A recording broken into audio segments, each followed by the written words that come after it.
that world of helping amplify messages. Some people call it marketing, some people call it branding. It could be labeled as communications. She definitely has that in the title of her business, but more so, it's really just giving you what you need to know about how to connect to an organization, a business, a person that's going to do something. And we're definitely going to talk in that journey is, y'all know I love that. But TeShayla Coates, how are you doing today? I am doing good. Thanks for having me. Oh, everything is cool. Everything is cool. And we up early in this morning, but everything going to flow well because we got a good big day full of things. So we're going to start this Detroit is Different story how we usually start Detroit is Different. Okay. Your Detroit story and your people. How deep do you guys connect to the city of Detroit? What brought your people to Detroit? How did you all connect to Detroit? So how did TeShayla and the fam end up in Detroit? Yeah, so my family is initially from Memphis. Okay. And my grandparents moved here for job opportunities. Mm-hmm. And we never left. Okay. So, we've been here since. Okay. So Memphis 10, and it's a lot more of attention going around Memphis. And if you should have been in Memphis and everything. What part of Memphis? What was the connection? Did you actually go down there as a child? What's the relationship? So you know what? It's very peculiar. So I have never been to Memphis in my life. My grandparents moved here, and I have no connection to anyone from there. And what's funny is both sides of my family are from Memphis. So my dad's side and my mom's side are both from Memphis. And I know no one. No, I don't hear any stories about people from there. Yeah. And they have full families that are there. Okay. So yeah, very different. It's so here is my Detroit family. We created our own, Detroit family essentially. Okay, so grandparents, when they got here, what side of town? Where did they reside? Where did they find their center? So east side. Yeah, east side of Detroit over by the city airport. Okay. All right. Now, this is like a me and you thing. If you're not from Detroit, everybody on the east side say they live near the airport. It's just one of those things because it's just an airport. It's like, okay, I live near the airport. And it's like, okay, you're like near Randazzo's. And then it's like, I live near the airport. And it's like, you basically down the street from downtown. So what streets, what sections, what will we say, okay, that's, what part? Yep. So I would say 6 Mile Gunston. Okay. Kenmore Street. Okay. So that definitely is one of those communities that, when I think about it still had a strong black business commerce when I think of the 90s and certain things growing up in remembrance for me and everything. What was the neighborhood like? Do you remember there as a child? It was a good neighborhood. I mean, the houses were very well kept. It was a good community. We knew, my grandparents' neighbors. We would go hang out at their houses. It was a nice community. Okay. All right. And with it, what did your, I guess that's one side in being there, did you and your family, I guess mom, parents, decide to stay in that neighborhood, or was that just kind of where your grandparents stayed? Nope. So that's where my grandparents stayed. So I was born in Detroit as well. And I was born in St. John over on the east side still. Okay. And when I was 3, so we were living in Chandler Park. When I was 3, we literally were right on Chandler Park Drive. So when I was 3, we moved to Pontiac, thinking that Pontiac was this better life, as opposed to Detroit, and quickly realized that it was the same as Detroit. So then we moved again to Auburn Hills, and that's where I went to high school, was in Auburn Hills. And then as soon as I graduated, I moved back to Detroit. Okay. All right. So Pontiac, if people don't know, that's where the Silver Dome was for years, where the Lions played. But it also is another one of those blue collar cities. It's not for my people from Yacktown, definitely Uncle P and so many others. It's I always say, it's Detroit is at one pace. Flint is definitely a little bit more down home. Pontiac's a little bit of a mix, I think, between Detroit and Flint a little bit to me. But that's a me opinion. You know what I'm saying? So I can't believe that you actually got me to admit that I ever lived there on the interview. So to me, Pontiac is a mini Detroit, but it's a little country. Yeah. Like a little countryness to it. And people from Pontiac will never admit that or say it, but they're a little country. It's like a little slower, a little country, but it's still very similar to Detroit. Yes. So Yeah. Detroiters, when you go to New York and the way your friends talk about you there, Detroiters kind of look at Pontiac like, what is this? What is this? I'm just messing with you. No, you right. We love it. We love it there because especially like when Arts Beats and Eats was there, which I think it still should be there. It was like, it's other like cultural things. And you said Auburn Hills, which is definitely like a suburb of Pontiac where the Pistons used to play, the Palace and everything. What was that like being out that way, going through the school system there? Yeah, so it was different. It definitely was different from Pontiac and different from Detroit. It was multicultural. In Pontiac, it was predominantly black people. In Detroit, predominantly black people. So in Auburn Hills, it definitely still was black people. But I say my school was maybe like 30% black. And then there were, like a small Indian population, of course, Caucasian. So it was a mixture. Okay. So. Okay, and what do you think of like that high school experience when you think of like your cousins and your relatives that were in Detroit? What was the differences? Oh my goodness. So I say this like all the time. So I feel like I missed out a little bit by not actually growing up in a city. So my grandparents, I absolutely adored them, when they were living. And I literally was at their house like multiple times out the week. However, I didn't live there. And people that live in the city, they have such close connections. They have childhood friends, that they've known for 30 years that they still, hang out with and stuff like that. And it's not like that in the suburbs. Like people pretty much, your neighbors keep to themselves. You may get a wave or a hello from people, but it's so different. It doesn't have that community, that Detroit has. Okay, so let's speak a little bit about that. What do you think community adds to a child when they're growing up in those fundamental years? Yeah, I think it adds a lot. So one, it shows you how to communicate.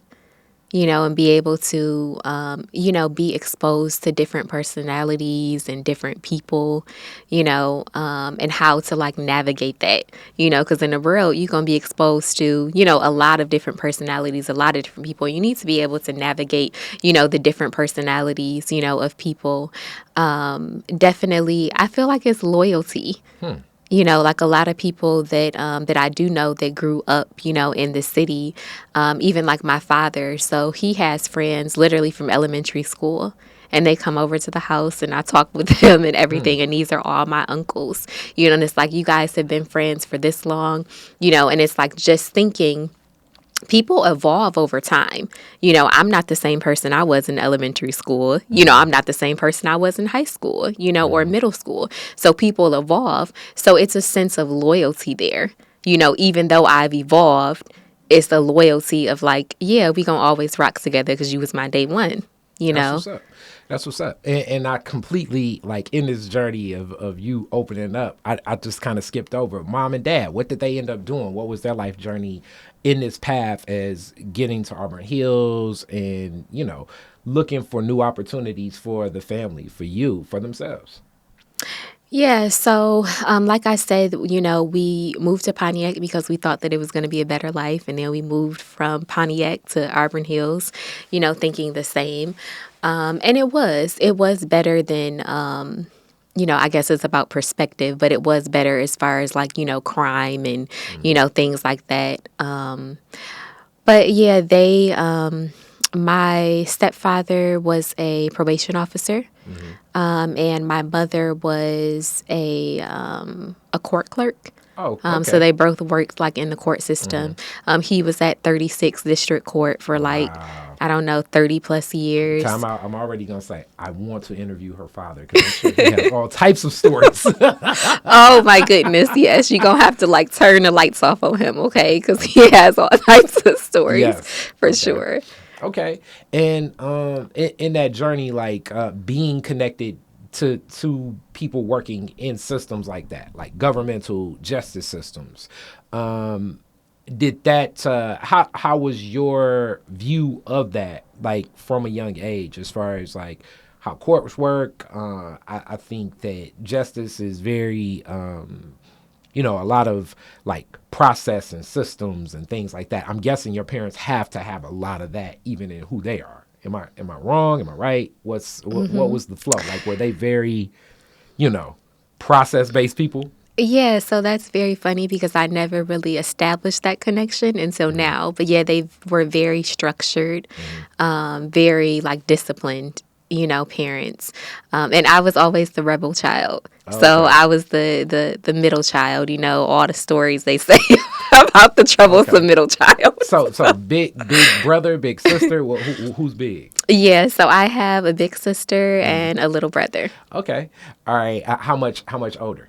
So my sister is 2 years older, Okay. and my brother, he is about 5 or 6 years younger. Okay. Yeah. So you were also that kid like latching on to your sister like, oh my God, why she gotta come with us? Like 2 years when you're like 8 to 10, it might as well be like 20 to 40 at a young age. You know what I'm saying? Then the 2 years like becomes like such a smaller gap as time goes on. It does. So we talk about it because we talk about, childhood stories and stuff. Mm, And I'm like, oh, this is my rendition of the mm, story. And this is hers. And then we're like, this is so funny that it's 2 year difference, but it's such mm, a different, story on like what we remember, And it's like, well, you mm. should have been old enough to remember that. And I'm like, oh, but I don't, you Yeah. know?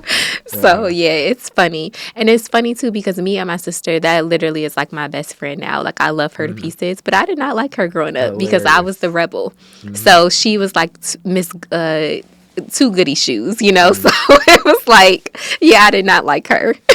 And was it like a one person in trouble, everybody in trouble? Like, were you one of those? Did they have that parenting style? Nope, I was Okay, independently in trouble every day. okay. So you were serving time. You were punished by your on your own. It's like you just Yes, yes. you you're in your bedroom with no TV, no phone, no radio. This is back in the day. You know what I'm saying? No internet. So you know what I'm saying. You just sitting in there like just exercising like you in the hole. And your sister's just out having fun with friends. You know what? I always took the philosophy of I'm gonna live life to the fullest. My parents were like very strict when I was younger, Hmm. and so I'm like, well, if I'm gonna get in trouble, I might as well go first class. So Go I just do it big. believed in having Do it fun big. So I'm pretty and sure. not thinking about the repercussions afterwards. Okay, so you probably have some classic decided to take a day off from school Ooh, days a whole bunch of days stories. off of school. some Yes, some high school furloughs. yes. Walk, walking through the mall, see your mom like, oh, whoa, whoa, wait. This is research, ma. This is research. Yes. So, all right. So after high school, where what's your path? What are you thinking? How do you connect the stuff as that rebel child? Now, like, okay, wait, time out. I gotta stop being so rebellious. I'm about to step into adulthood. What's your pace? Yeah, so it's funny. It definitely switched up for sure. So I graduated at 17 and I moved out.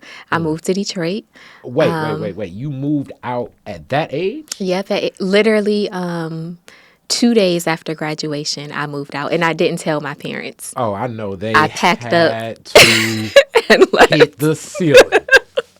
They had to hit the Yes, ceiling. they were tender, okay, The for a mom was while. like, "This must be from your side." The dad was like, "This must be from your side." Like, who does this? Okay, so what's going on? And this also may be a message to the parent now that like they have that child that's like, rebellious. And I think a little bit of rebelliousness in a child can be healthy because it's especially in that teenage years. It's like you're challenging what you believe to be true, what you hold on to. It's you even challenging, obviously, your parents to like be like, okay, why are systems like this? Like, how can we expand? Like, where things go? So that's the health in it. The danger in it is the possible other outside dangers that could come. But what was like? Why were you so bold to do a move like that? What gave you the confidence, and what was in your mind to say, this is what I want to do? Yeah, so I think it kind of speaks to my entrepreneurial journey. Mm-hmm. Like I'm not afraid of risk. So I was just like, yeah, I'm just taking a leap. Okay. So Did yeah, you have like did you have a friend that did you even have like a point of reference for this? Like what was the because it's a lot to like go find a space, sign a lease. You don't have any established credit. Like what gave you the confidence to even execute something like that? yeah, it was a lot. So I was just, and it's funny too because I'm such a planner at the same time, and then other times I'm like, just go. Mm-hmm. You will plan it as you go. And Mm-hmm. that was one of those things of just plan it as you go. You'll figure it out. So being 17, you can't legally get an apartment or Mm-hmm. anything in your name. Mm-hmm. So I lived with other people Okay. in Detroit. I lived on the west side. I lived like Cass Corridor Wow. area for a while. Mm-hmm. And then I moved to the east side. I Wait, time lived. out because it's a lot of discussion about Cass Corridor now becoming District Detroit and all of that stuff. What era? Like, what are we talking? Like years?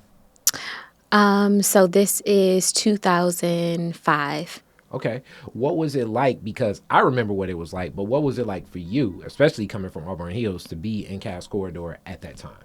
Yeah, so 2005, it was cool for me. Like, really, I was really trying to figure out life, Mm-hmm. because it was a lot different from what I grew up on. So, for example, 2005, I'm 17. I don't have a car. Mm-hmm. I'm navigating the bus system for the first time in my life. Mm. So it was like, it taught me a lot, though, So this is like, before the bus app too. So oh, they how have did an app you? now? Okay, I didn't even know they Hilarious. had an Yes, app. the app it's not that bad. Shout out D Dot. Like where you can track the bus coming. Wow. So it makes it a little bit better, especially like for somebody like me. Though I got the car, I have a car, obviously, but sometimes I'll jump ship, take the freight. You can follow and track. So somebody like me, where the Finkel bus runs right on my corner at 12th Street, I can like kind of time it out where it's like, all right, let me just go on and get ready to walk. It's coming in about 3 minutes and get to the stop. But that's the other thing about Detroit. One of the tough things about this bus system in Detroit. A lot of the bus stops don't have bus stop signs. So you kind of have to ride the bus enough to know where a bus stop is. Because if not, you'll be like flagging down the bus like, hey, and then the bus driver just going to be looking at you like, what are they doing? Unless they're benevolent that day, which that's a dice roll. Yeah. And they'll And stop. to taking that piece of humble pie, you know what I'm saying, with riding the bus because with riding the bus, like you talked about flagging down the bus. It was many times of like, where yeah, I'm out there flagging down the bus, like, oh no, don't stop, or you running after the bus because I had to get to work. So yeah, I literally learned like all the bus routes, because I was like, my grandparents were still on the east side. So, I had such a great relationship with them. I still was coming over there to see them, and for whatever reason, Sundays was like my day to see them every week. And, Sundays, bus routes, they They stop at move a lot slower. o'clock. Yes. Yeah, I think it was only like once an hour. And I was catching like 3 buses, to get to them on Sundays. But yeah, like it was, I don't know. It was interesting, and I don't know. I'm happy I did it because it taught me a lot. Even just seeing people with mental illness, that was on the bus, and seeing people who were less fortunate. It was an experience. And then I'm still like 17, and I'm taking a bus in high school, obviously younger than that, but I'm still going back to my parents. You're 17 on your own, and really even on your own, you're kind of like in the world of like what I would call you couch surfing. That's what I'm labeling that as. Like when you kind of don't have a spot, you couch surfing.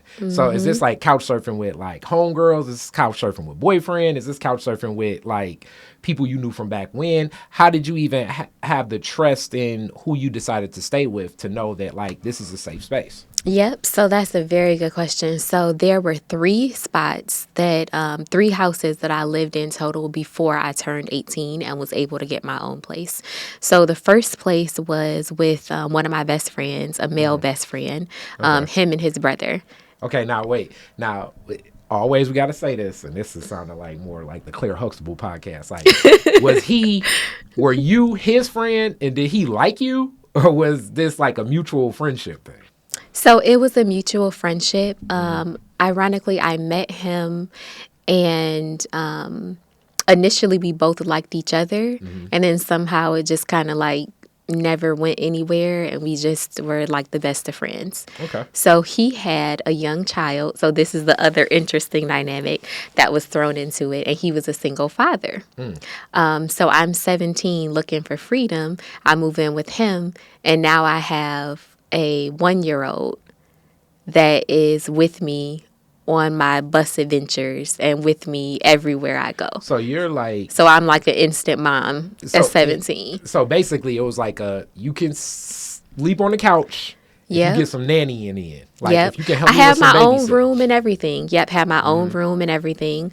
How But old is he? What did he do? Like how stable were their living conditions in this? And I mean, I know you were just happy to have that independence, but like what type of quality of life is this that they even have?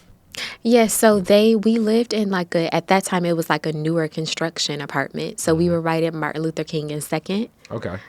So we were right over there in that, area of like Cass Corridor, like right across from the projects. But our apartments were like newer. Okay. It was an apartment. So it was newer construction. It was nice, a nice apartment. No one in the house had a car.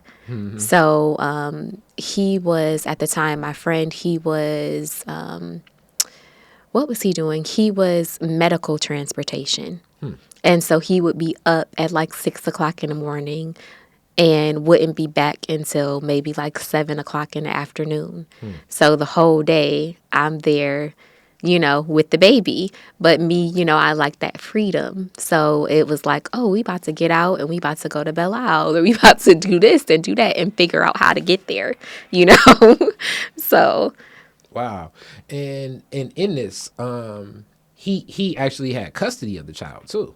yes, yep. And that's unique too. Like being how old was he? He was 1 at the time. How old was the father? 26. Okay, so he was a little older, so he had a little bit more life experience. I got you. So, Yep. So with this, now, this is the other, like, sound like a Claire Huxtable podcast.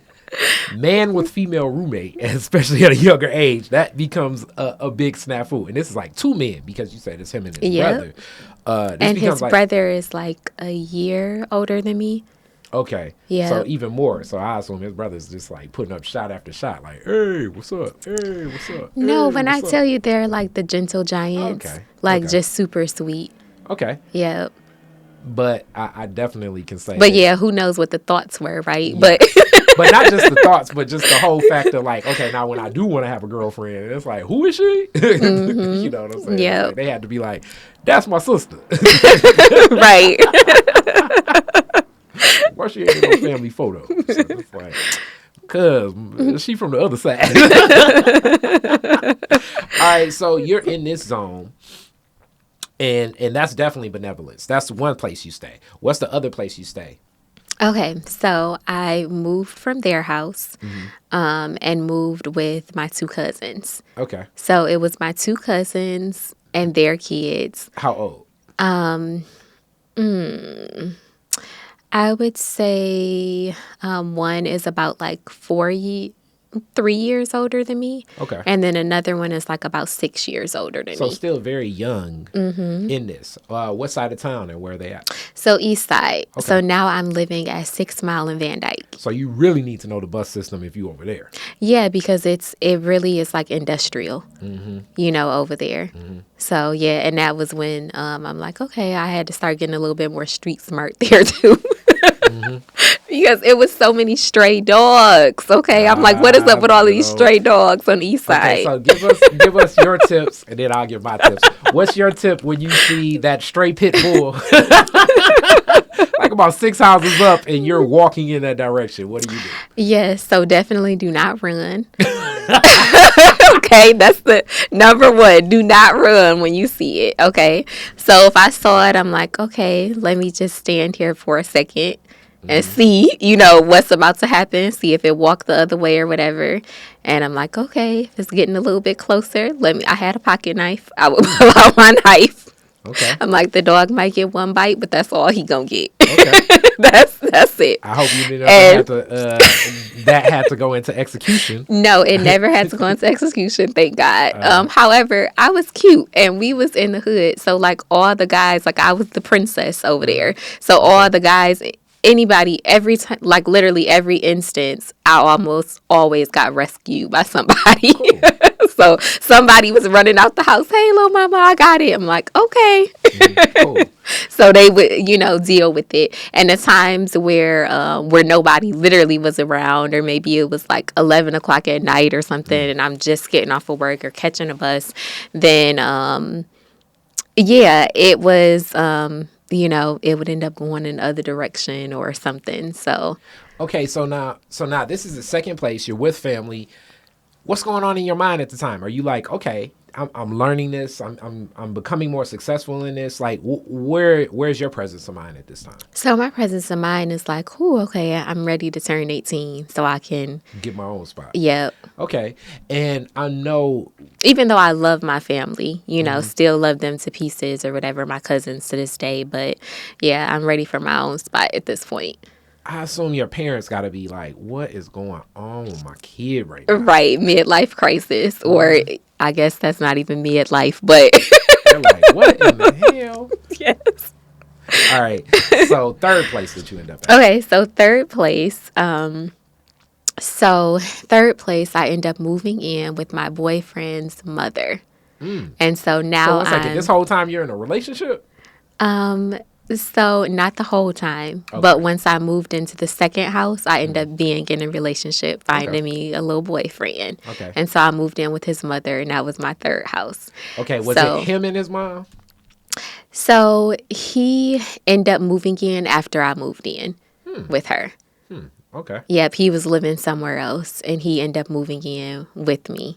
Hmm. Yep, So you basically went through like so many iterations of life. You went from roommate with a to kid. living with roommate. You ended up roommate and nanny. You ended up living with family. Then you ended up shacking up. You like Right. you checked all the boxes Yes. of a lot of Right. life situations. Like, and then when we put that in a year, you also were child and parents home. So you were like, bam, bam, bam, bam, Mm-hmm. all within like packed into pre-18. Yes. What was that like? As it's funny. I was just talking to my homeboy's niece about and she's 19, and she Mm-hmm. was like, yeah, get my own place and dating and all of that stuff. And I was like, yeah, I remember those young relationships. It was a lot of passion fights, a lot of other passion. Like it was just like a lot of back and forth, just because finding ourselves, finding our own way. What was that Mm-hmm. experience like for you? So dating at that age? I'm just saying, being there with him and his mama, because I know that's taking on a lot of adult responsibilities to be so young. What was the experience like for you? Yeah, so it was interesting. It taught me a lot, and honestly, I feel like I've carried that relationship with me even until like this day. Hmm. And so the reason I carried it with me is because I absolutely adored his mom, but it Okay. wasn't the ideal relationship, but I needed him because I knew I wasn't going back to live with my cousins or Mm-hmm. going back to living with my friend. Mm. And so I'm like, it taught me a sense of being independent and having your own as a woman and not depending on, a man. So yeah, I definitely, it put some fire under my butt to get my own place, which was Okay. the next, transition. Where are you working at the time? What else, like, as far as that? And are you even thinking about school? Yeah, so I'm not even thinking about school at Mm-hmm. this point. I am literally thinking about survival. Hmm. you know, what am I going to eat? How am I going to stack enough money to have a security deposit? That's my mind frame, is Mm-hmm. survival at that point. And school came later. I don't think I started school until I was like 19, maybe. I was working at that time, I was working at Old Navy. Mm-hmm. And it's so funny because I recently was thinking about this. I was working at Old Navy. I think I was making like $6 and something an hour. That's what it was You back in know, the day. yep, That's like what it was minimum back in the day. wage. Yep, it was Mm-hmm. like 6.25 or I don't know something. I know for sure it wasn't over $7, and Mm-hmm. I was had to be there at like I don't know, something like 7 a.m. or 6 a.m. to do like stocking and stuff. And then I would like work the registers. And it's funny because it doesn't even exist. So it was the one at the Ferndale, Old I'm Navy guessing. outlet. Yep, Yeah. on Woodward and 9 Mile. So I Mm-hmm. was coming there, all these different locations, that I was the east side, the west side, back to the west side. Um, yep. So catching a bus and doing what I had to do to get to work. Mm. Mm. Yeah, that's okay. That location now is the Rust Belt, and that's like I don't even know what they call those stores now. Like where it's like mercantile is like that. They have like a lot of odd furniture items and Mm-hmm. stuff like that. But for the longest time, it was Old Navy. Mm-hmm. So you're there. You're in this space. Your friends, like your friends from high school, and just are you still staying connected to them, or do you just kind of like create a whole new social circle? How are you connecting? Because especially at that age, friendship does mean a lot. Yeah, so I had some really good friends, but at this time, like my focus is like myself, Mm-hmm. like me trying to like figure life out, Mm-hmm. and like I said, figuring out, survival, right? So my friends really became the people that I worked with. Huh. So I had like two friends that I was really close with I worked at Old Navy, and I, occasionally still talk to them to this day, every once in a while, but we keep in Mm-hmm. contact through Facebook and stuff. I still do have friends from high school, but at this point in my life or phase, like we're definitely not talking regularly. And what do you think about that for like for in your journey? It's definitely, I'm guessing, has shaped so much of every path you've gone down. Mm-hmm. But in this same space now, and we haven't even gotten to that, you're a mom. What would you think of your child being in a position like that, trying to figure out everything at 17? Oh man, so I definitely wouldn't want that for my child. Mm-hmm. However, a part of me gets it. So me, I was the person who you couldn't tell like, don't touch the stove. Well, let You me had to touch learn it this and see stuff. what it feel like. Mm-hmm. Like, so I get it. Like some of us need to be like that hands-on learner. You know what I'm saying? Which may mean that we like bump our heads or go through things that we shouldn't have to. So like no parent would want that for their child. But if that's the route that he wanted to take, then, or that he was taking, then I would have to let him. Mm. And my job as a parent is just to like pray, that like, that he's okay, during this and he, comes out on top afterwards. Okay. So in this, and I'm gonna like fast forward some now. Mm-hmm. What leads you into entrepreneurship and finding your way? When did you say, okay, I would like to start a business, and this is what I want to do? Because you go from a position in what most would consider like a well-to-do middle-class home. You leave that position and say, you know what, I want to start my own way. I want to be on my own, and I want to find my own path. You move into that space. Where in this does it become okay, instead of like, just getting the ducks in a row? You get to apartment. I'm assuming you definitely get to a better job or a raise and all of that stuff. But where do you hit a pivot and say, you know what, I want to be a business owner and take more risk?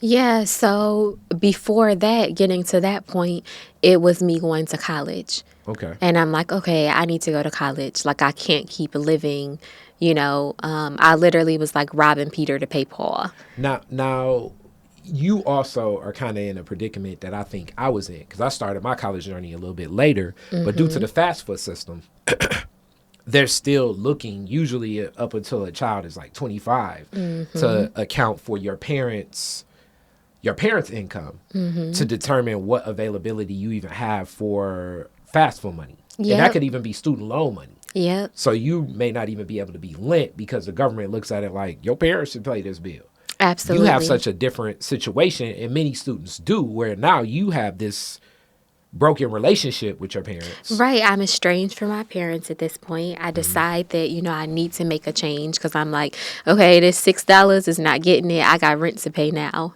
And then I did get another job. That was when I kind of got introduced to the restaurant industry. And that was like my best friend for like a long time. Where were you at? So I started off at 16 in the restaurant industry. I was a hostess, but I didn't actually start waitressing and things until Olive Garden. Okay. So yep, I started off at Applebee's initially 16. Yep. Okay. So in this path of getting back to school, it's a lot of buckets. So obviously, like a full reconciliation, I'm guessing with your parents needed to have happened. But how did you go about that? How did you go about getting the money to get in school? I've always been a person to figure it out. No matter what the challenge is, what the obstacle it is, I'm a problem solver. Like, I'm going to figure it out. So I go to college and I was like, what in the world? Like, I'm not getting any assistance, like because of my parents' income. But I'm like, we don't even have a relationship, like we're estranged at this point. But it didn't matter.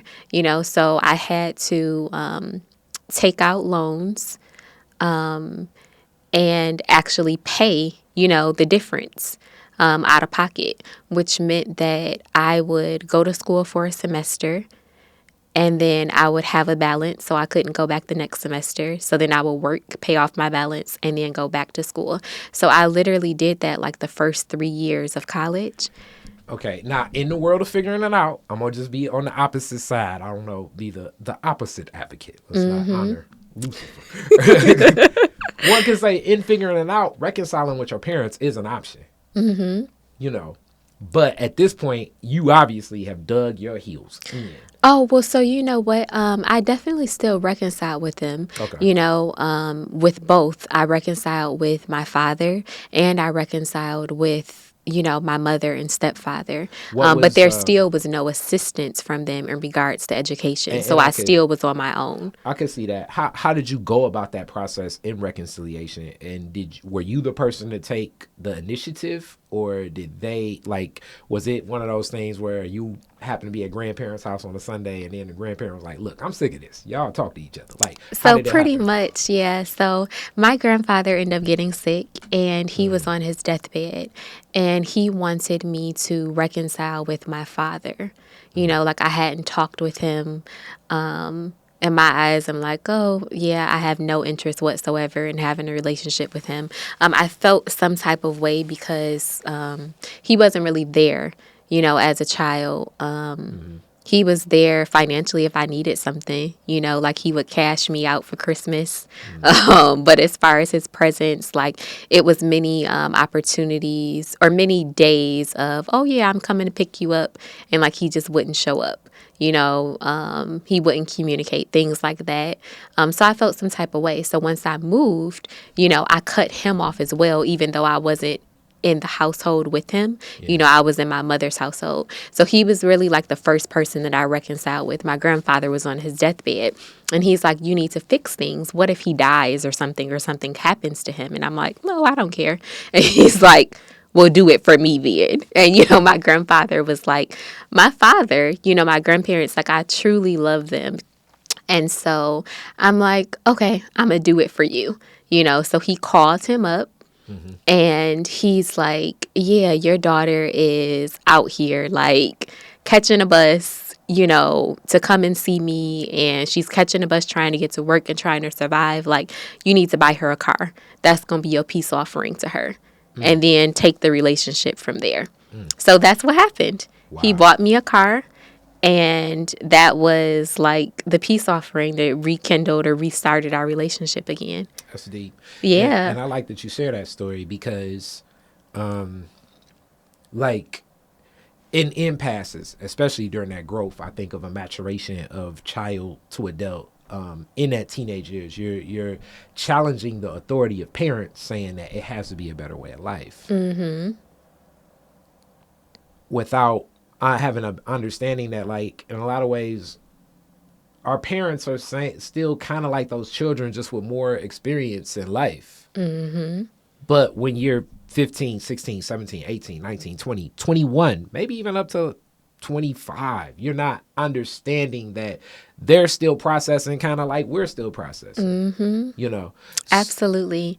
So that same, and obviously if they're from us, they are us too. So if we can be as stubborn and dig in our heels, then chances are the apple and tree aren't, you know what I'm saying?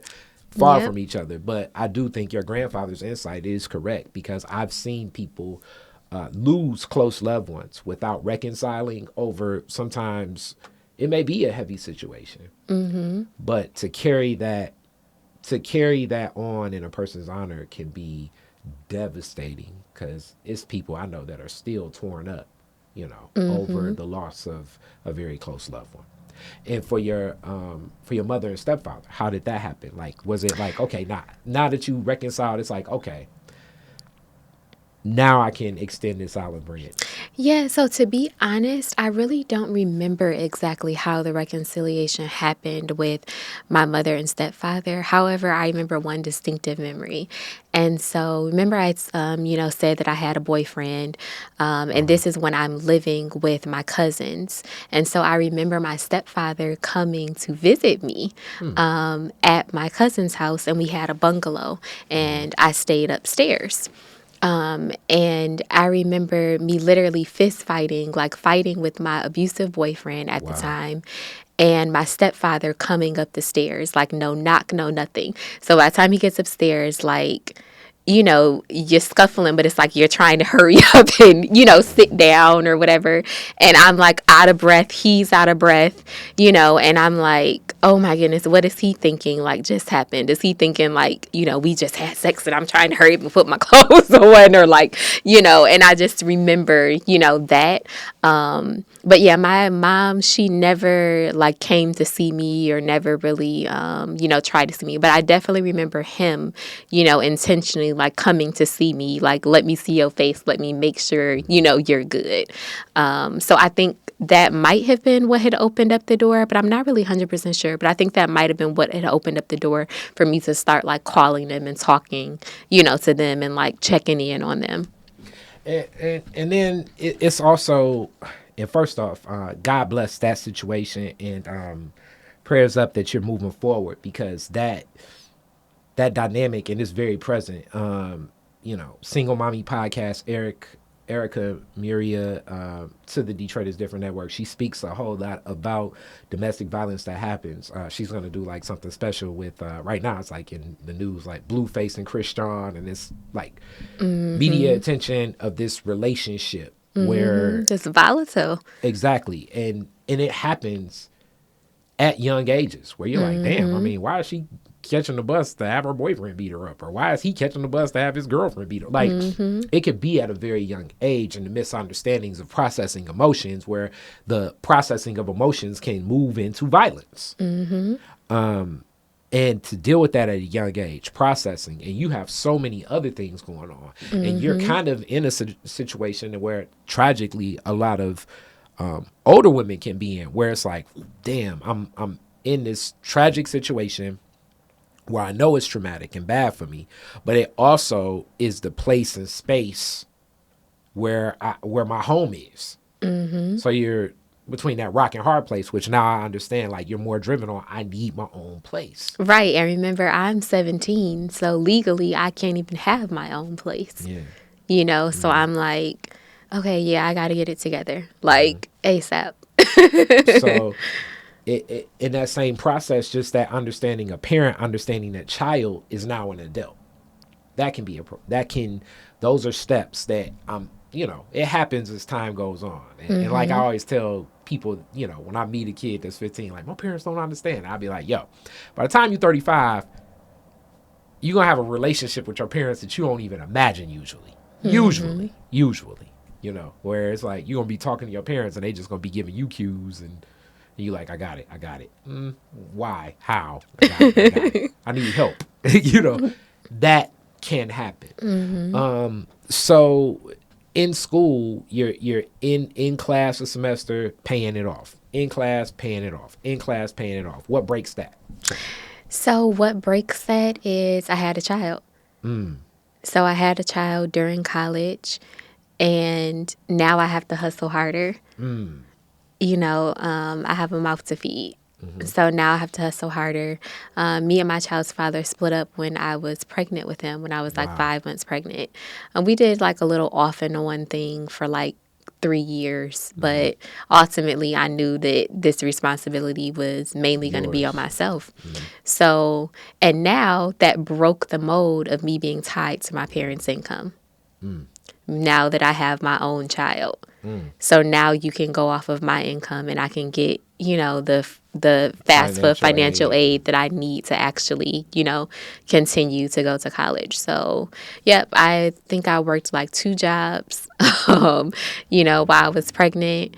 And yeah, I was working like 2 jobs the majority of college. So I literally went from being a freshman to a senior in like 1 year. So I was getting overrides from the dean. Because you can, I think if it's anything over 20 credit hours, you have to get an override from the dean. So I literally was going to the dean every semester to get overrides. I'm like, yeah, I need to take like 8 classes this semester, so that I can catch up, so that I can, graduate in 4 years. So this whole process, you're still working. You're still a mom. Like, where's your support base? Who's helping you at this time? Yeah, so my mom Wow. is So this helping me. really connects back that relationship between mother and daughter. Yep. Yep. My mom is helping me a lot. My sister is helping me because by this time my sister's home from college. So she's helping me with my son. My friends are helping me. So yeah, I definitely had a support system because I needed help because I'm like, I'm in college, who's going to have my child, So while this I'm there. village, so the village that you in some ways kind of walked away from it at one point in time comes back and starts pouring that love back into you. Absolutely. And into my child. Exactly. Really, really, I guess the purpose really was like, she be on some other stuff. But the kid, Yes. the kid is really going to pour this attention. But through that, it reconnects everyone. That's a beautiful story. Yep. And in that, where are you at now? Looking at like, wow, I was pushing back from this village for so long, and now what's, how are you feeling seeing them pour all this love into you and your child? Like, what's your perspective? Are you still as starkingly independent and I want to do it on my own, or like, how did the dynamics of the relationship change? So I still am independent. Like literally, I don't know. I like was born independent. So my grandmother, she would always tell me stories of like how when I was literally like 2 years old and she would try to like wash me up and get me dressed. And like I literally would like pop her hand and I'm like, I do it myself. I do it myself. So I've always wanted to do things on my own, and be independent. But however, I'm very appreciative of the support that they're providing because it's like as a single mom, literally every single decision you make is around your child. Well, how does this affect my child? So people don't realize like, you can't even take certain jobs. How can you work a 9 to 5 and you have a small child? That conflicts with school schedule. Yeah. So a lot of times I will have to work in evenings, but then, okay, now that I'm working in evenings, that's conflicting with me spending time with my child. Because when they're out of school, now I'm at work, So, yeah, very appreciative for the support, but definitely, still had a lot to, figure out and navigate. And I'm gonna say, like, just in my opinion, I've had so many debates with a lot of my activist friends about the challenges and why capitalism is bad. One of the key things that gripes I have with capitalism is the whole concept of rugged individual. I believe it's more cohesive of our culture, in many cultures, to be collective, because as much as we want to be independent, we're so interconnected. Even some of the most independent people, like 2 months ago, I mean, if you'd have had money in that, Silicon Valley bank, you're one of the richest billionaires with some tech startup, and now you're relying on the tax money of people that are making that minimum wage salary to help save you. Like, we're all interconnected.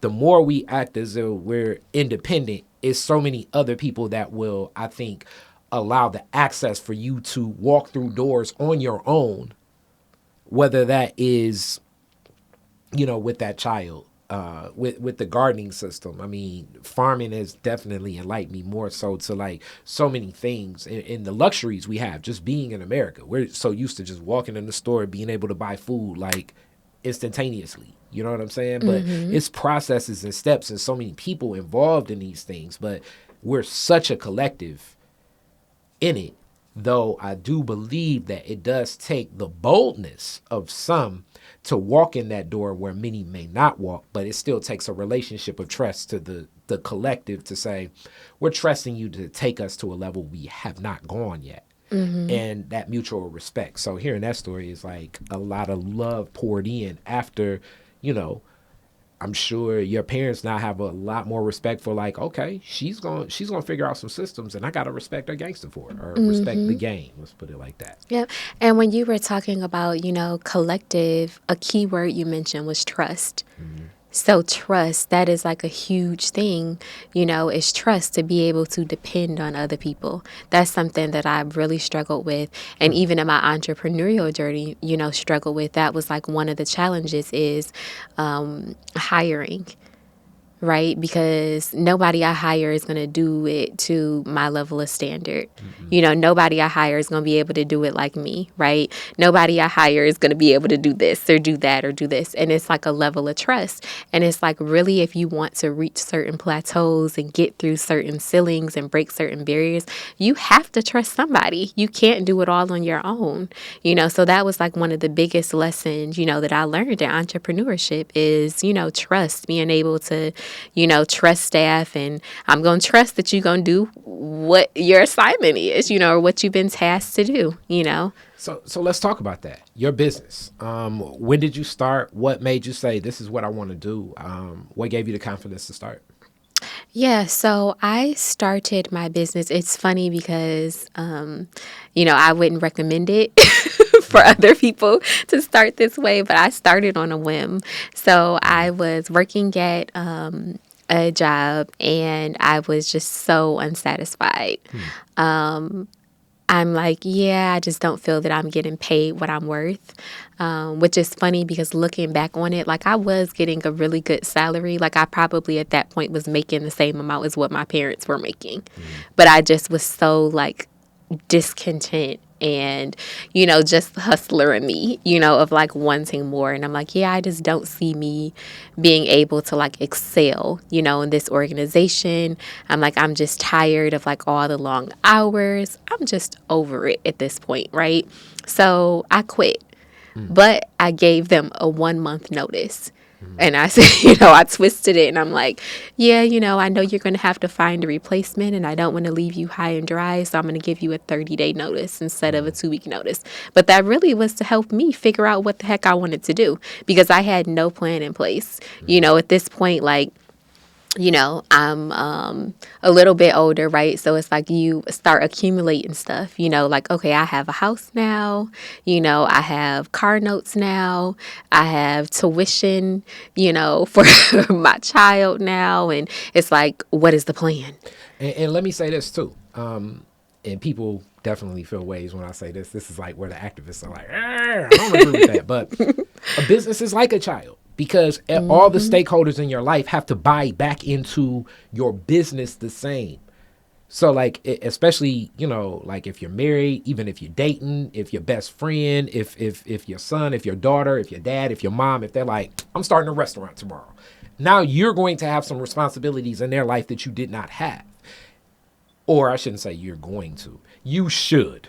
You should, because now they're going to extend much more of their time and energy into bringing to life this vision of the business. So some of those stakeholders will need to buy in, would definitely need to buy in. And trust is a big thing of that. So 30 days, what you gonna do? Yep. So I'm literally, when I quit, I had no idea what I was going to do. Towards the end, like maybe I'm like about a week out, I'm like, you know what? I'm going to start a marketing agency. Okay.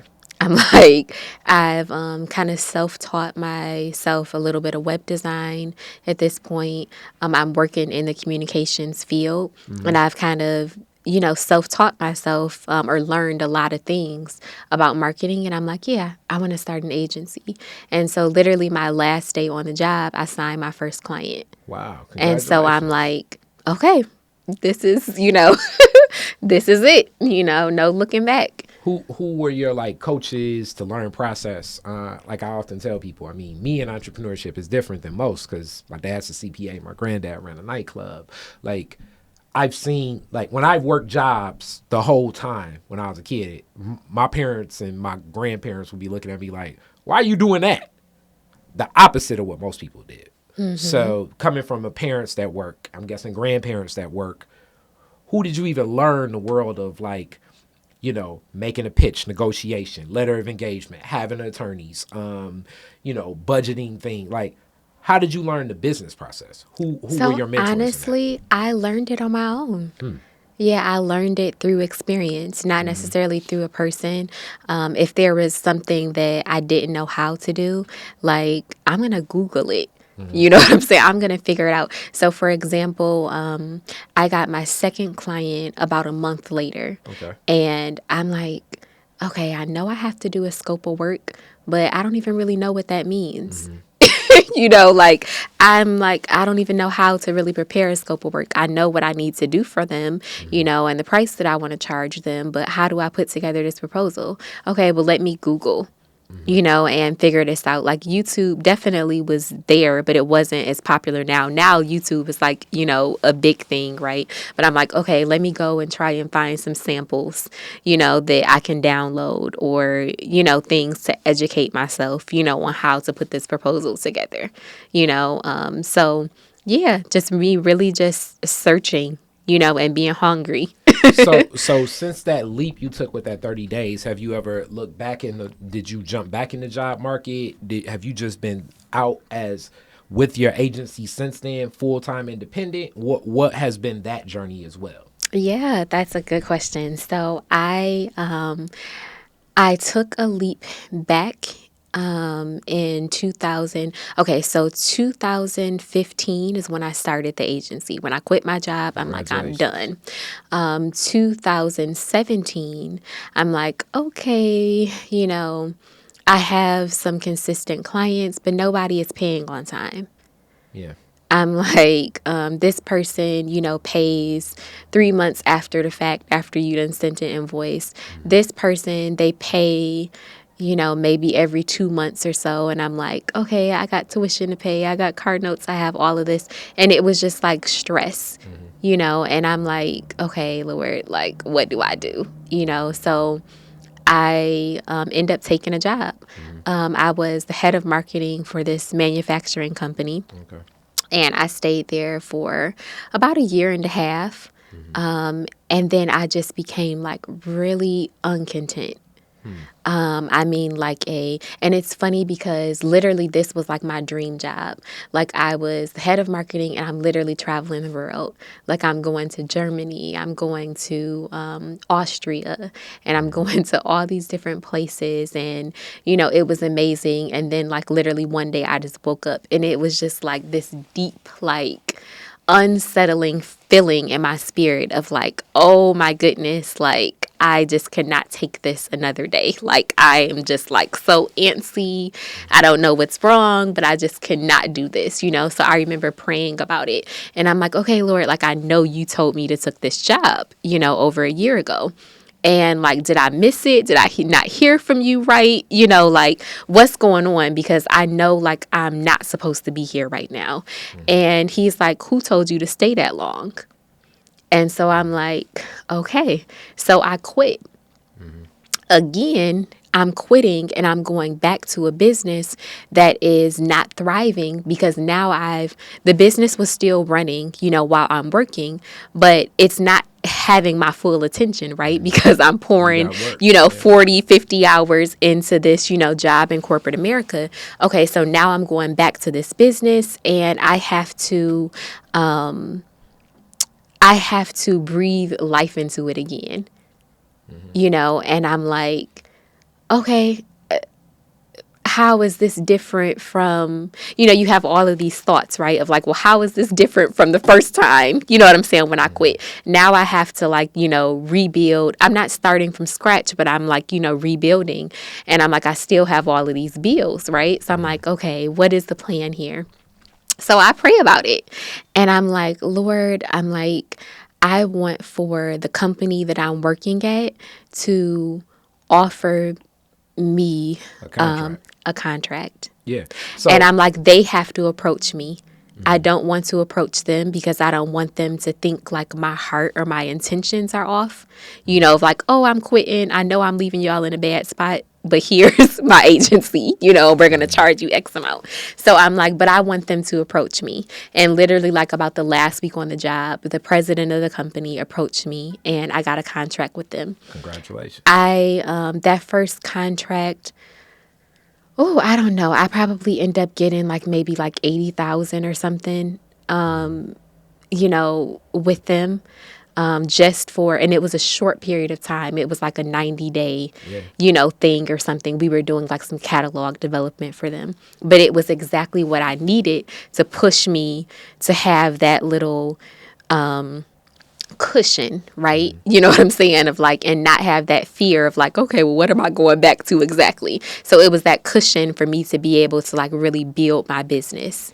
And let me say this, as I often tell people, like I'm always thinking like that, but I grew in that space. Meaning, like I can flip this job into to being an independent contractor, a solopreneur, as we call it. That's one of them terms that they got out there that I push. And and in this space, it definitely takes boldness. It takes understanding. It takes confidence, but it's also fear. Like it's a lifelong thing. And when I talk to a lot of other solopreneurs, especially that don't have the asset of like the parents and stuff like I have, I tell them patience. Patience is key in this game because you may plant a seed. Meaning, I may meet somebody in 2023, but we may not do business together to 2033. And when you hear stuff like that and you're just not starting in 2 years, it's like, I can't wait 10 years. And it's like, you can't. If you pick up a couple hours at Trader Joe's or wherever, Kroger or whatever, or your friend's job, or you do some stuff at cost. Sometimes you're going to do some things, quote unquote, not for free, but for proof of concept. You got a friend that has a big whatever, and it's like, okay, my services can add, and this can get my stuff on a better display. Like, it's no clear cut 1, 2, 3 model for this. You know, this ain't mathematics. It's a lot of science to this. And the science is really, I believe, more based on how risk adverse you are, knowing how you function, knowing can you open up your bank account and get the $80,000 check on Friday and then budget it on Tuesday, and you realize, well, damn, out of this 80,000, I'm probably only gonna be able to pocket about 3.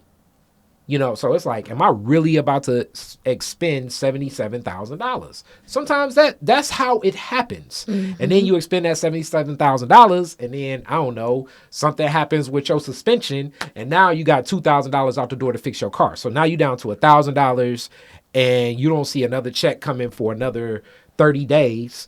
You just got this $80,000 in, and you're honoring this 80,000 as if it's more important than anything else. But you kind of need to find a new client where it's like, man, it'd be good if somebody come in here with just even a $500 project just to give me some breathing room. Where it's like, how much do I chase this 500? How much do I stick to this 80? How can I keep my focus looking at my bank account and playing credit card, 3-card Molly, where credit Capital One is going in? Like, this is the tenacity that sometimes it takes, and you become a lot more comfortable as you walk this path, I believe. And then you kind of just know this the ebb and flow of it. Talking to clients where it's like, nah, you're not going to be able to get that. I thought that it would happen like this, but it happened like that. This is my solution to the problem. Would you like me to execute on this solution? And it's still going to cost you some more money, where it's like, damn, who would ever had a boldness for that? Because when you're an employee, you would never think of going to your boss saying, hey, you didn't give me enough tools. I knew it probably wouldn't work. I thought I could make it work. It didn't. So now you're going to have to give me some more money, give me some better tools, and let's fix this to execute it. You have that freedom as a business person. Now, will some businesses say, oh, get the hell out of here? Yes. But some will be like, you know what? You're right. Exactly. So I think your story, and I'm going to definitely have to get you back. You've gone through so many things just in the life journey of knowing yourself, because that's really what I think a lot of this stuff is, knowing you, and then it engages better with everyone around you. The stakeholders know who you are, and that's the trust. So hence, this may sound crazy, but the more you trust in yourself, it naturally will bring forth a lot more trustworthy relationships around you, because you're reflecting the energy that only will bring that back. But if you're moving with so much fear and insecurity and distrust, it's the same thing. The mirror will flip back to you. Right. Where is the confidence? So you talked about time, and I definitely think time is important, but I also think consistency is important. Time, consistency, and discipline. Those are like, big 3 things. So, not only does it take time, but it takes you being consistent. Are you consistently trying to better yourself? Like I literally spend about 2 hours every day bettering myself. So I spend 1 hour a day reading, and then I spend another hour a day on professional development. So professional development is like me going to YouTube, me listening to a podcast, something to educate myself on the industry that I'm in. An hour of reading. I'm not just reading things that have nothing to do with my life, right? Like I'm reading things that can better, that can better me. Hey, those was good when I was like in high school, but yeah, I got grown, and I'm grown, and I got bills to pay now. Okay, so I don't have time for them books. But yeah, so definitely being consistent. Are you consistently trying to get better? Are you consistently even still doing your business? Some people like after time, after 2 weeks, they like, oh yeah, it didn't work out. And it's like, you've been in it for 2 weeks, even a year. You only been in it for a year. Like it's going to take time, and then discipline. Discipline to me is doing what has to be done regardless of your feelings.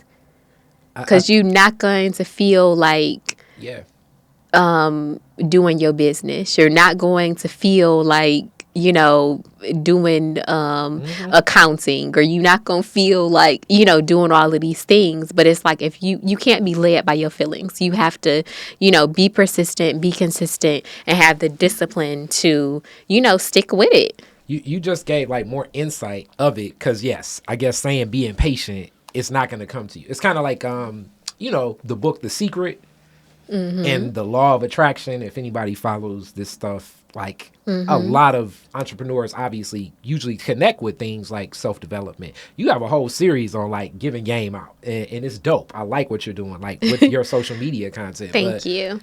It's a step further, because The Secret is bigger than you can't just. It's basically based on the law of attraction, but it goes obviously with the natural assumption that if you're more focused on I don't know, making $1 million, you're probably gonna put yourself in position to be closer to the $1 million. You're not just gonna sit on the couch every day. If you want a 6-pack, you're gonna probably not be eating Doritos every day because you're gonna be more focused to say, it probably ain't 6-pack stuff. Like, so you're right. It's the patience, it's the discipline. It's the, as you say, like, you may not feel like it. I always say, if this was easy, everybody'd be doing it. So sometimes lean into some of the discomfort, and then you find out you're not as uncomfortable as you think there. It may be kind of aggravating, like me in my garden. I don't want to turn those beds over and get my hands in there and flip it, but it's worth it in the end in that process. So it's planting that seed, making sure that seed can grow, getting the sunlight, getting the water. So much as this is the circle of life. And then you're going to have good fruit at the end. But if you cut corners in the process, if you're not sure about the process, you're probably not going to yield a lot of good harvest. Absolutely. Absolutely. And they say, like, don't dig your seed up out of worry. Yeah. And a lot of people do that. Like, oh, this isn't working. And it's like, it just hasn't had enough time. Like tomorrow might have been the day that the seed sprouted, but you dug it up. That, and then like I like this, and I'm definitely gonna get you back. Maybe just to focus on that, starting that business, and how you feel like you're in your business every day, so you're not in the noise of especially just the world, but the professional world. Like, hence, it may take that 10 years because things are pinging back and forth. I got a big client now where it's like, we don't have the money this year or probably next year, but we're looking at putting the money in the budget for 2026. 10 years ago, I'd have looked at that like, oh, they pump faking, they lying. Now I'm smart enough to know, okay, even if they are lying or they aren't lying, I'm going to keep working down this path, but that could probably be true. Like, sometimes it takes a space for them to clear the way to welcome you in the right way, as opposed to like, if you just want to jump right into crisis management, and you're going to probably end up with the same results of the person that they got let go of. Instead of them giving you, like, let's clear the way. Let's give you the full access. Let's make sure we can actually put you in the best position to be successful, as opposed to like, you just want to get the money. Because you get the money and you end up with the same results. You end up with the number one thing that I'm going to say, and I'm going to leave on this point, like, the other thing that's key, I think, in business is through the consistency, through the patience, through the discipline, you end up with a reputation. And if you get a bad stripe on your collar in business, it's hard to shake it. And you don't know who can give you a bad stripe. Meaning, like, you may be doing like a small contract and it's somebody's auntie in the back.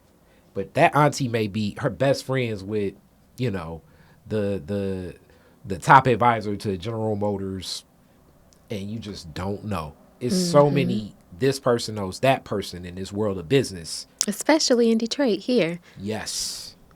For us to be a fairly large city, like, we all know each other. Yes.